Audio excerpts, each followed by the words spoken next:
Right, g'day guys, Theo again. I thought I will come and do a topic today and literally talking about chronic unease.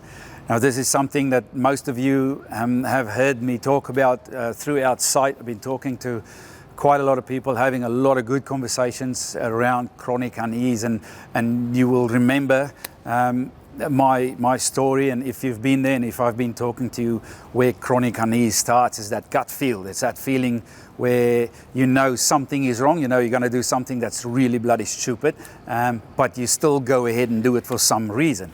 That feeling is the one thing that we don't listen to enough anymore. It's getting overridden and override by the complacency, and some of them will call it complacency, but others will call it convenience. It's much more convenient to do something over and above, or not taking that risk and not listening to the gut feel that you know is the wrong thing to do.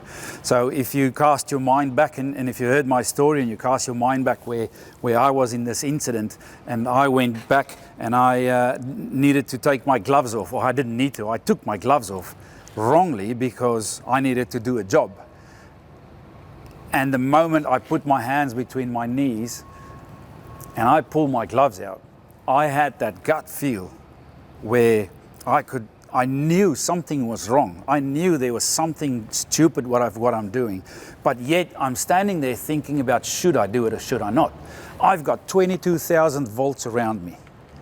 And still I'm thinking, should I just be complacent or convenient and take my gloves off? That voice took over. The chronic unease disappeared. And then I took the gloves off and I took the nut off. That was the first mistake I made, is not listening to that gut feel of saying to myself, do not do it.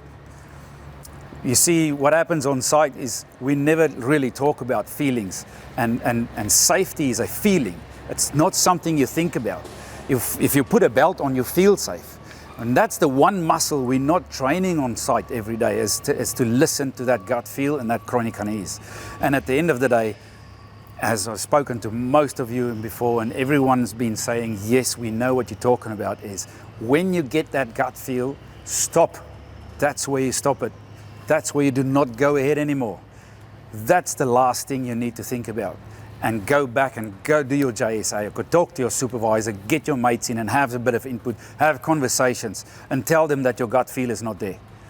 And by doing that, you could save your life and you could save your mate's life around you. And at the end of the day, we all want to go home with 10 toes and 10 fingers.